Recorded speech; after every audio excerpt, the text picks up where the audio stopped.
దేవునికి స్తోత్రములు. మీ అందరికీ నా వందనములు. బాగున్నారా? దేవుని మహాకృప వలన, మీ ప్రార్థన వలన ఇలాగా దేవుడు మనకు అనుగ్రహిస్తున్న మీ గృహానికి వచ్చి స్వార్థ ప్రకటించుటకిచ్చిన కృపను బట్టి మీ అందరికీ దేవునికి నిండైన కృతజ్ఞతలు. వాక్యాన్ని పెడదాము. అంతకుముందు ఎపిసోడ్కి సహాయపడిన ప్రియులు ఉన్నారు. స్పాన్సర్ చేసిన కుమార్తె మరి గీత సహోదరి, వాళ్ళు పిల్లలు ముగ్గురు, దేవికి వివాహం కావాలి, దాని కొరకు ప్రార్థించండి.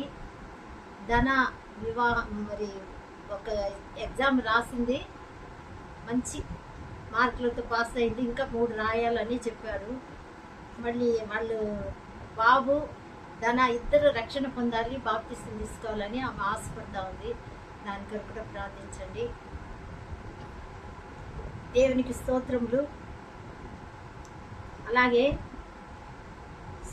సుచిత్ర రేగల్, ఆ కుటుంబానికి కూడా నా నిండైన వందనాలు. మరి గీత కుటుంబానికి కూడా వందనాలు, దేవుని దీవెనలు. మరి సుచిత్రకు, మరి అలాగే రేగల్కు దేవుడు అనుగ్రహం, చక్కటి పిల్లలు పుట్టాలని కోరుకుంటున్నాను. గర్భఫలం కావాలి. వాళ్ళ అక్కగారు సుజీ మోసెస్, వాళ్ళ కుటుంబాన్ని కూడా దేవుడు ఆశీర్వదించలాగిన, సంతానం కలిగేలాగిన ప్రార్థించండి. వాళ్ళ నాన్నగారికి మంచి ఆరోగ్యం కావాలి. చెల్లెలు కుమార్తె కూడా స్వస్థత కావాలి. ప్రదీప్ వాళ్ళ భర్త సంధ్య, వీళ్ళందరికీ దేవుని దీవెనలు. కుటుంబం అంతటికి, సుచిత్రకు ముఖ్యంగా నిండైన వందనాలు చెల్లించుకుంటున్నాను. కుటుంబానికి దేవునికి స్తోత్రములు.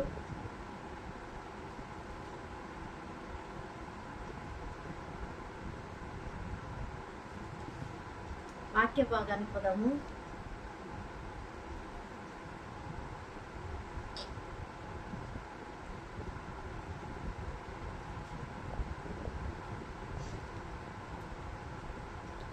ప్రకటన గ్రంథము 3వ అధ్యాయము 10వ వచనం. నీవు నా ఓర్పు విషయమైన వాక్యమును గైకొంటివి కనుక భూనివాసులను శోధించినప్పుడు లోకమంతటి మీదికి రాబో శోధన కాలములలో నేను నిన్ను కాపాడేదను. ప్రార్థించుకుందాం. జీవగల నాయన, ప్రేమగల తండ్రి, నమ్మకమైన ప్రభు, గొప్ప దేవా, నీకు వందనాలు, స్తుతి స్తోత్రములు.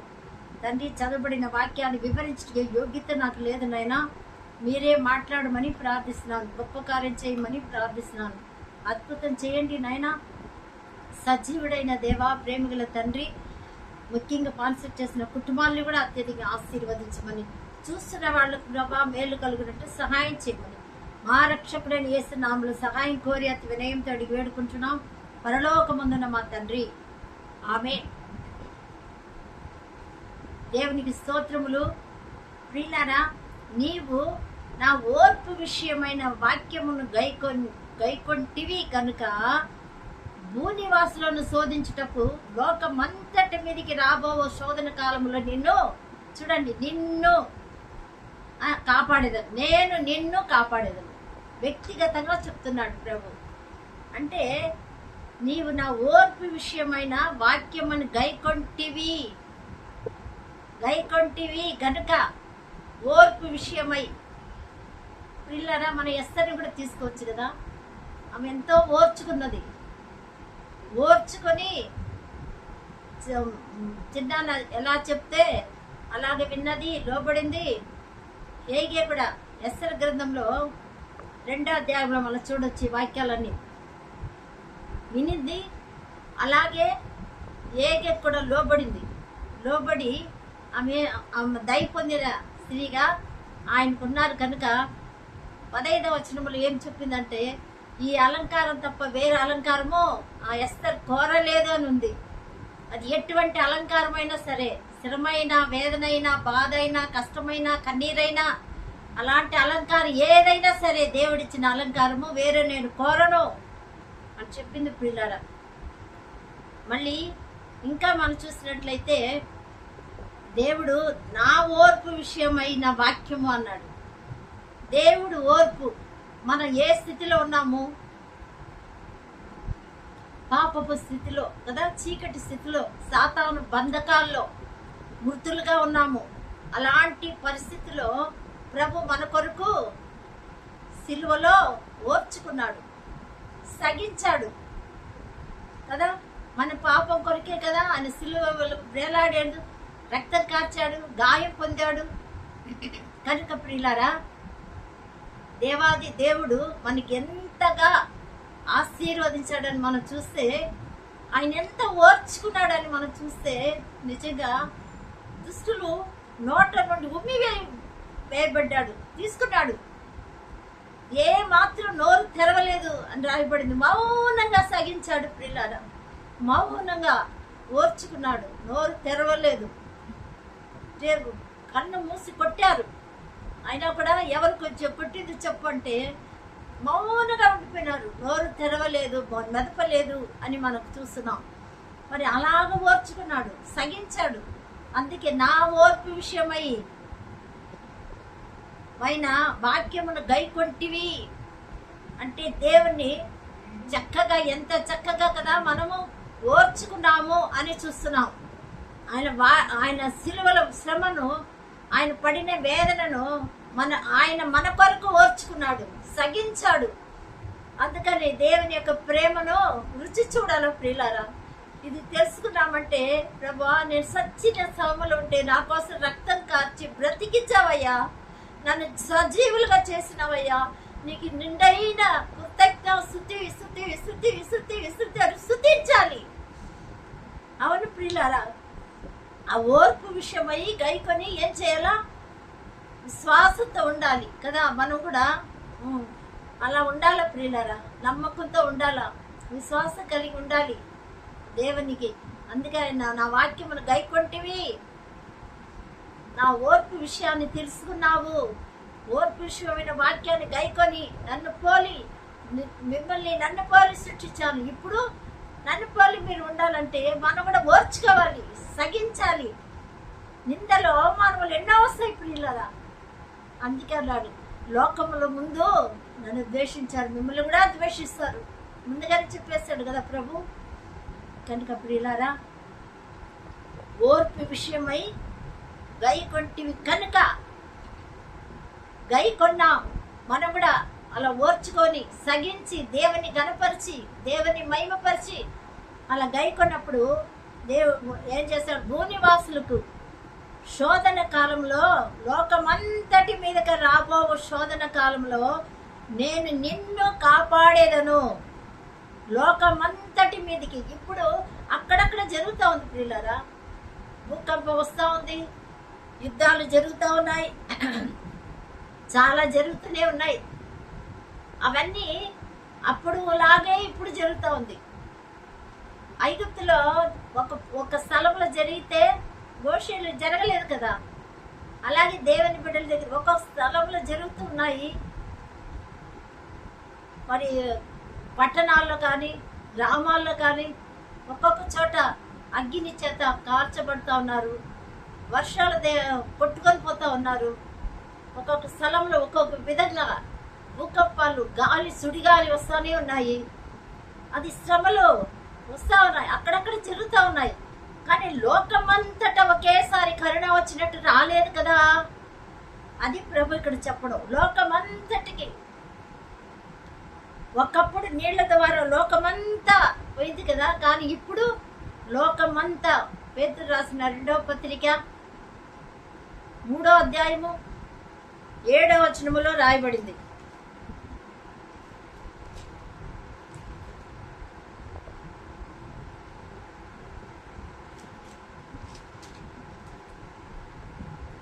ఆకాశమును భూమియు భక్తిహీనుల తీర్పును నాశనమును జరుగుతున్నది వరకు అగ్ని కొరకు నిల్వ చేయబడినవై అదే వాక్యము వలన భద్రము చేయబడి ఉన్నవి. అలా ఆలోచనలు ఏముందంటే, ఆ నీళ్ల వలన అప్పుడున్న లోకము నీటి వరదలో మునిగి నశించెను. నోవా కాలములో అప్పుడున్న లోకము లోకమంతా ఒకేసారి నశించిపోయినాయి కదా నీటిలో. ఇప్పుడు లోకమంతా ఒకేసారి అగ్ని ద్వారా కాల్చబోపబడుతుంది. సొమేద గొమ్మెర వల్లే జరుగుతుంది చెప్పాడు కదా స్వార్థ పాఠంలో. కనుక ప్రియులారా, మరి ఇక్కడ కూడా అదే చూస్తున్నాం. శోధన కాలంలో నేను నిన్ను కాపాడేదను. ఎప్పుడు? ఓర్పు విషయమైన వాక్యమును గైకొట్టివి గనుక. నా ఓర్పు విషయమై దేవుడు సగించి ఓర్చుకున్నాడు. ఆరాధిస్తున్నాము, గైకొన్నాము. ఆరాధన, స్తుతి ఆరాధన. అవును ప్రియులారా, దేవుడు కోరేది స్తుతి ఆరాధన. పరలోకమందున నా తండ్రి, నీ నామం పరిశుద్ధపరచబడును గాక, నీ రాజ్యం వచ్చును గాక అని ఎందుకు నేర్పించాడు? పరలోకమందు నెరవేరినట్లు భూమి మీద కూడా నెరవేరును గాక. పరలోకమందు ఏం జరుగుతా ఉంది? యెషయా 6వ అధ్యాయంలో జరుగుతూ ఉంది కదా. కెరూబులు సెరాపులు పరిశుద్ధుడు పరిశుద్ధుడు పరిశుద్ధుడు అని దేవుని మానక స్తుతిస్తున్నారు. మానక సర్వ సృష్టికి ఆయనే మహిమ కలుగును గాక అని చెప్పి పరిశుద్ధుడు పరిశుద్ధుడు పరిశుద్ధుడు అని ఆరాధిస్తున్నారు. కనుక ప్రియులారా, అలాగ భూమి మీద జరగాలని ఆశ కలిగి ఉన్నాడు ప్రభువారు. నేను కోరుకుంటున్నాను. యోహాను సువార్త 4:23-24 వచనములో దేవుడు ఆత్మ కనుక ఆత్మతో సత్యముతో ఆరాధించాలి అని వెతుకుచున్నాను, నేను కోరుకుంటున్నాను అన్నాడు. ఎంత ప్రేమ, ఎంత ఆశ! దేవుడికి ఎంత ఆశ కదా. అవును ప్రియులారా, కోరుకుంటా ఉన్నాడు అని చూస్తూ ఉన్నాము. అందుకనే ఇక్కడ లోకమంతా శోధించుటకు, లోకమంతటి మీదికి రాబో శోధన కాలంలో నేను నిన్ను కాపాడేదను. స్తుతి ఆరాధించేవారు దేవుని ఓర్పు విషయమై గైకొంటివి. ఆరాధిస్తున్నామా ఆత్మతో సత్యముతో? ప్రియులారా, దేవుని యొక్క ప్రేమను తెలుసుకున్నామా? సగిస్తున్నామా? ఓర్చుకున్నామా? ఆరాధిస్తున్నామా? ఆయనకు ఇష్టంగా జీవించాలని కోరుకుంటున్నాడు. పరిశుద్ధుడు కనుక మీరు పరిశుద్ధులుగా ఉండండి అన్నాడు 1 పేతురు 1వ అధ్యాయం 14వ వచనంలో. కనుక ప్రియులారా, దేవాది దేవుడు ఆశ, కోరిక అదే. దేవుడు ఆత్మ కనుక ఆత్మతో సత్యముతో ఆరాధించాలి. అంతరంగంలో సత్యం కోరుకుంటున్నావు అని కీర్తన 51:6 చెప్పాడు. నా తల్లి గర్భములోనే పాపములు కన్నది. అవును ప్రియులారా, ఎవ్వరు కాని జన్మ పరిశుద్ధుడు లేదు. జన్మ కర్మ పాపముని యేసు ప్రభు రక్తములో కడిగి వేస్తాడు నమ్ముకుంటే. ఆయన విశ్వాసం ఉంచితే చాలు, తప్పకుండా ఆయన పరిశుద్ధపరుస్తాడు. మనల్ని కొన్నాడు, విలువ పెట్టి కొన్నాడు ప్రియులారా యేసు రక్తములో. ఎందుకు కొన్నాడు? అపవాది చేత అమ్ముడు పోయినాము. అపవాదికి అమ్ముడు పోయి పట్టుబడి అపవాది క్రియలు చేస్తుంటే మనల్ని దేవాది దేవుడు కరుణించి కనికరించి ప్రాణదానముగా ఆయన రక్తాన్ని చిందించి మనకు అలా చేశాడు ప్రియులారా. కనుక దేవుడిని ఆరాధించాలని, ఆ పరమందు ఆరాధించడానికి, భూమి మీద ఆరాధించాలని కోరుకుంటున్నాడు. అందుకే అట్టి వారిని లోకమంతా కలుగపోయి శోధన, కని విని ఎరుగని శోధన ఇది. కని విని ఇంతవరకు ఎప్పుడు లేదు భూమి మీద. కని విని ఎరుగను శోధన కాలము. నేను నిన్ను కాపాడేదను, నేను త్వరగా వచ్చుచున్నాను. ఎవడును నీ కిరీటము అపకరింపకుండునట్లు నీ కలిగిన దానిని గట్టిగా చేపట్టుము. చూడండి, నిన్ను కాపాడేదను కదా, ఖచ్చితంగా చెప్తున్నాడు. శోధన కాలంలో నేను నిన్ను కాపాడేదను. పరిశుద్ధ గ్రంథంలో చాలా మందిని కాపాడాడు కదా దేవుడు. ఇశ్రాయేలు జనాల్ని కాపాడినాడు, వారి నడిపించాడు. మేఘస్తంభం, అగ్ని స్తంభం ద్వారా నడిపించాడు. ఆ పైనుంచి ఆహారం మన్నా ఇచ్చాడు, కాపాడలేదా? ఎర్ర సముద్రం నుంచి చీల్చి కాపాడలేదా? శత్రు చేతుల నుంచి కాపాడలేదా ప్రియులారా? ఎంత శోధన నుంచి, శాపం నుండి, శాపం నుండి తప్పించలేదా? అలా కాపాడుతూనే, రక్షించి కాపాడుతూనే ఉన్నాడు. మనల్ని కూడా అనేక మార్లు కాపాడినాడు. కానీ ఇప్పుడు రాబోయే శోధన లోకమంతటి మీద కని విని ఎరుగని శ్రమ. ఒకవేళ మనం త్వరగా మండు శరీర మరణం రాకుండా ఉన్నట్లయితే దేవుడు మనల్ని కన్ను మూసి తెరిచే లోపల ఒక రెప్పపాటున ప్రియులారా మరణించిన వారు లేస్తారు, సమాధులు తెరవబడతాయి. మనమైతే రెప్పపాటున వెలుగుగా మారిపోతాం. మహిమ, ఆయనకున్న మహిమ శరీరం మనకి ఇచ్చేస్తాడు. అప్పుడు ఎత్తబడతాము. కాపాడేది అదే, నిన్ను కాపాడదు. నిన్ను ఆ గుంపులో మనం ఉండాలి. నిన్ను మన హృదయం, చాలా మంది అంటా ఉంటారు, అందులో ఆయన పెద్ద బిషప్ కదా, మాస్టర్ కదా, సేవకుడు కదా, చనిపోయాడు కదా అంటే నేను మామూలుగా అంటాను, ఎందుకు ఇలా మరణం వచ్చింది, ఇలా రోగం వచ్చింది అన్ని చెప్తా ఉంటారు. దానికి యోబు 33వ అధ్యాయం 15 నుంచి చదవండి మీరు అని చెప్తాను. అలాగే చక్కపరుస్తాడు దేవుడు, గోతిలోకి పోకుండా చక్కపరిచి తీసుకుంటాడు పరలోకానికి. అందుకే వస్తుంది. అయినా పర్వాలేదు, క్రీస్తు నందు మృతులు ధన్యులు అని రాయబడింది. అటువంటి వారు కాపాడబడతారు, నిత్య జీవానికి వస్తారు, పరలోక రాజ్యానికి వాళ్ళు వస్తారు, పాతాళానికి వెళ్ళరు అని చెప్తా ఉంటాను ప్రియులారా. కనుక దేవుడు కిరీటాన్ని కూడా చెప్పాడు ఇక్కడ, నిన్ను కాపాడేదని వ్యక్తిగతంగా చెప్పాడు కదా. శోధన కాలములలో నేను నిన్ను కాపాడేదను. ఇప్పుడు భయంకరమైన శోధనలో ఐగుప్తు నుంచి ఇశ్రాయేలు జనాల్ని విడిపించి కాపాడి వచ్చాడు. కానీ ఐగుప్తు వాళ్ళు ఏమయ్యారు?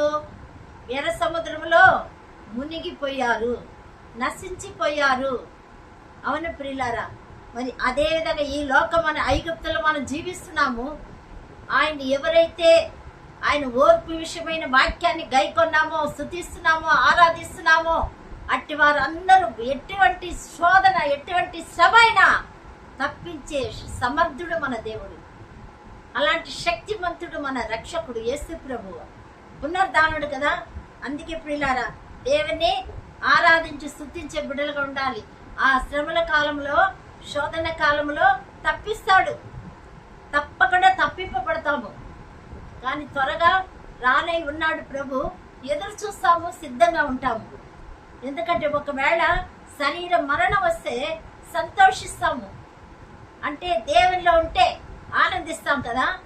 విడవబడిన వాళ్ళు కొరకు కొంతమంది ఏడుస్తారు, అయినా పర్వాలేదు, మరి ఈ రోజు రేపు మనము అలాగే వెళ్తూ ఉంటాము. కనుక ప్రియులారా, మరి దేవుని సన్నిధిలో మనం ఎలా ఉండాలని ఇక్కడ చూస్తున్నాం. నిన్ను కాపాడేదను అంటే కాపాడే దేవుడుగా చూస్తాం. దావీదుని కూడా కాపాడినాడు కదా. ఎన్ని శోధన, మామగారే తరుముకొచ్చాడు, కుమారుడు తరుముకొచ్చాడు, శత్రువులు ఫిలిష్తీయులంతా తరుముకొచ్చారు. అందరు భయంకరమైన శ్రమ నుంచి తప్పింపబడ్డాం. కనుక అలాగే మనం కూడా తప్పింపబడతాం. దేవుడు తప్పిస్తాడు. నన్ను ప్రేమించే వారిని నేను తప్పించేదను అంటాడు. నన్ను ఎరిగిన వారికి ఘనత ఇస్తాను, ఘనపరుస్తాను. ఎంత మంచి దేవుడు కదా ప్రియులారా. కీర్తన 91లో ఉంది, 14 నుంచి 15లో, 16వ వచనంలో, శ్రమలో నేను వారికి తోడై ఉండి శ్రమలలో వారిని కాపాడేదను, వారు నన్ను మహిమపరుస్తారు. బా బా బా, శ్రమలలో కూడా తోడుగా ఉంటాడు. అందుకే మన ఆయన కొరకు జీవించి పరిశుద్ధంగా ఉండి ఆరాధించే బిడ్డలుగా, స్తుతించే వారుగా ఉండాలి. అప్పుడు ఆయన ఓర్పు విషయమై మనం గైకుంటాం కదా. గైకున్న వారిని నిన్ను నా లోకమంతటి శోధనలో నేను తప్పిస్తాను అని దేవుడు ఇక్కడ తెలియజేశాడు ప్రియులారా. రెండోదిగా మనం చూస్తే కాపాడేది తర్వాత, నేను త్వరగా వచ్చుచున్నాను, ఎవడను నీ కిరీటమును అప్పకరింపకుండునట్లు. కిరీటం కూడా ఉంది, త్వరగా వస్తున్నాడు. ఏ కిరీటమో ప్రకటన 2:10లో రాయబడింది. ఏమున్నాయంటే 2వ అధ్యాయము 10వ వచనం,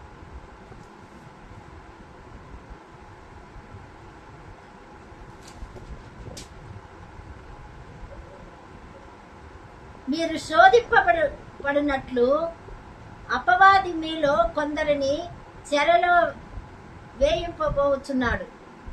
10 దినములు శ్రమ కలుగును,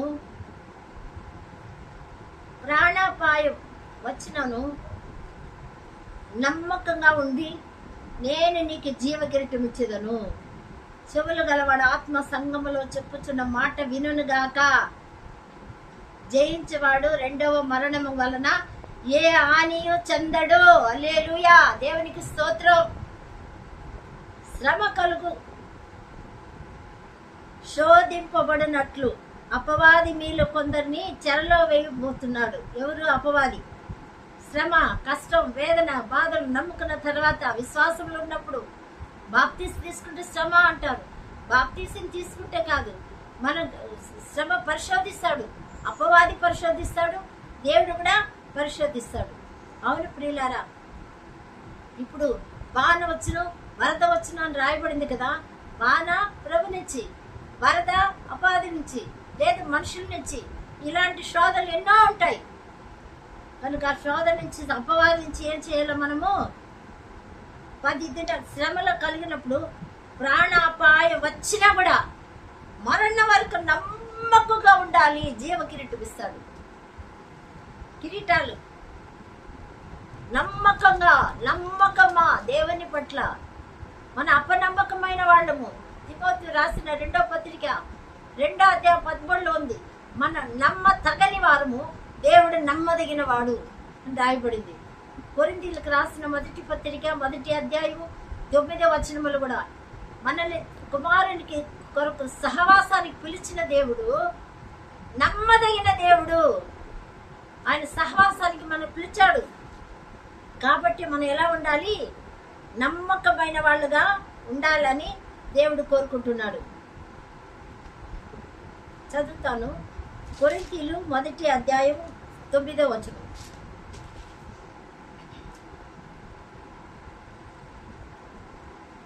మన ప్రభు అయిన యేసుక్రీస్తును తన కుమారుని సహవాసమునకు మిమ్మల్ని పిలిచిన దేవుడు నమ్మదగిన వాడు.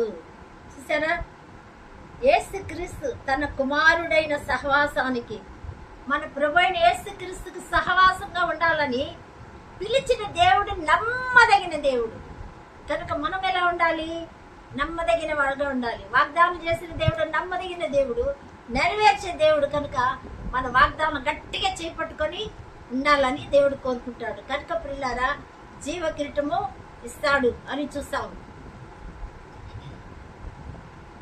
రెండోదిగా మనం చూసినట్లయితే యాకోబు పత్రిక 1వ అధ్యాయము 12వ వచనం.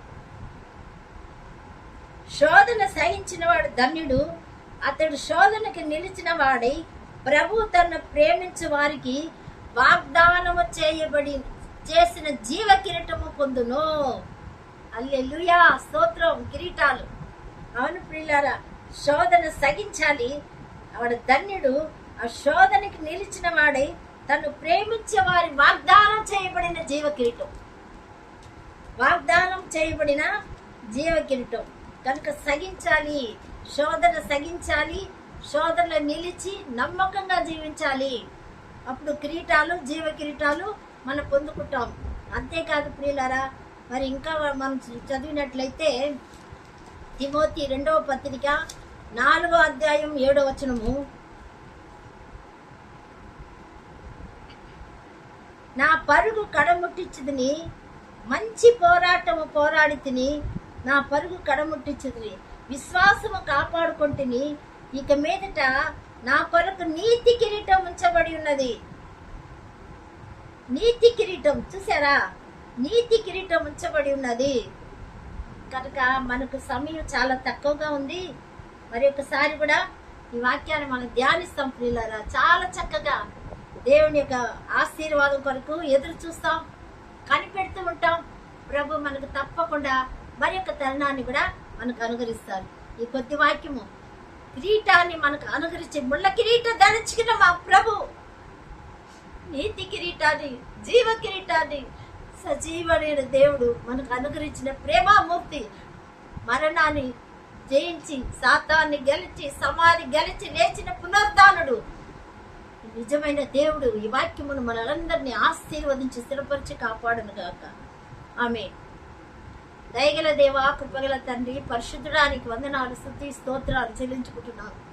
నా ప్రాణప్రియుడ, విమోచకుడ, సజీవుడానికి వందనాలయ్యా.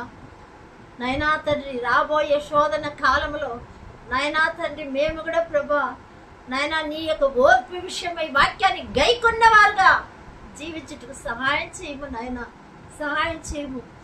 అలాగే తండ్రి, శోధన కాలంలో ప్రభా లోకమంతా శోధించినప్పుడు నిన్ను కాపాడదనన్నా ప్రభా.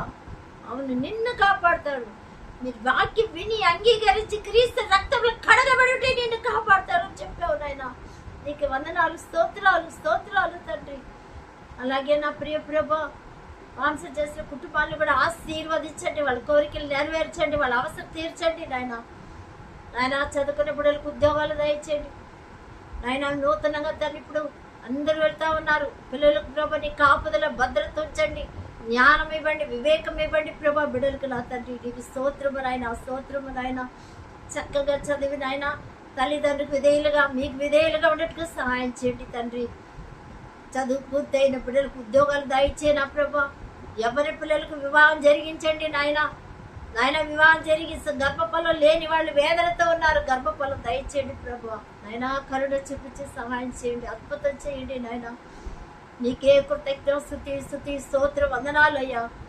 ప్రయాణంలో ఉన్న బిడ్డలు ప్రభాతని ఎగ్జామ్ రాయిపోయి బిడ్డలు మీరు ఆశీర్వదించండి నాయన. తన వివాహం కొరకు కూడా తల్లిదండ్రులు వేదన పొందుతున్నారు, వాళ్ళకి వివాహం జరిగించండి నాయన. తను ఇదిగో ప్రభా కోర్టు సమస్యలు కూడా ప్రభా మీరు న్యాయం చేయండి, సుఖప్రసవం దయచేయండి ప్రభా నాయన. తల్లి ప్రభా మీ నామానికి మహిమకరంగా గర్భిణులకు సుఖప్రసవం దయచేయండి. గొప్ప కార్యం చేయనైనా బిజినెస్ చేసుకుని బిడ్డలు దీవించండి నాయన. తండ్రి ప్రభా రావాల్సిన ధనం లోన్ తీరిపోటుకు సహాయం చేయండి త్వరగా. మీరే తండ్రి వాళ్ళందరితో మాట్లాడిపించండి ప్రభా. నీకు స్తోత్రములు వందనాలయ్యా. కరుణామయుడ, దూర దేశంలో ఉండే బిడ్డలు దీవించండి. జన్మదిన వివాహదినం చేసుకునే బిడ్డలు దీవించండి నా ప్రభా నాయన. ఇంకా తండ్రి ఎక్కడెక్కడ ప్రయాణం చేస్తున్నారో వాళ్ళందరినీ కూడా నీ కాపుదల భద్రత ఉంచండి ప్రభా. అద్భుతం చేయండి ప్రభా.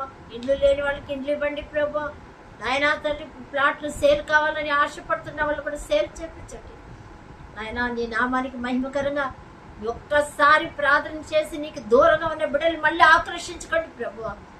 వాళ్ళందరి సన్నిధికి ఆకరింపబడాలి. అన్య జనాంగ రక్షణ కలుగ చేయండి ప్రభు. మారు మనసు దయచేయండి నాయన. ఎవరు నరకానికి పోకూడదు ప్రభు. యేసు రక్షకుడు, ఆయన రక్తంలో పాప కడుగబడి పరిశుద్ధంగా మార్చబడిపోయి పరలోక రాజ్యం అని ఎరుగుటకు సహాయం చేయండి నాయన. అందరికీ నాయన, అందరూ సృష్టించిన బిడ్డలే, వాళ్ళందరికీ రక్షణ ఇచ్చి మీరు ఆశీర్వదించి వాళ్ళ కుటుంబాన్ని దీవించి అంధకార చీకటి శక్తి నుంచి విడుదల కలుగ చేయమని మీ నామానికి మహిమకరంగా ఆశీర్వదించమని. మా కొరకు రక్తం కార్చి మరణించి తిరిగి లేచిన సజీవుడైన ప్రేమామూర్తివైన యేసుక్రీస్తు ఘనమైన శక్తి గల నామములో స్తుతిస్తూ ప్రార్థిస్తూ వినయంతో వేడుకుంటున్నాం పరలోకమందున మా తండ్రి. ఆమేన్, ఆమేన్. దేవుడు మీకు తోడై ఉండును గాక.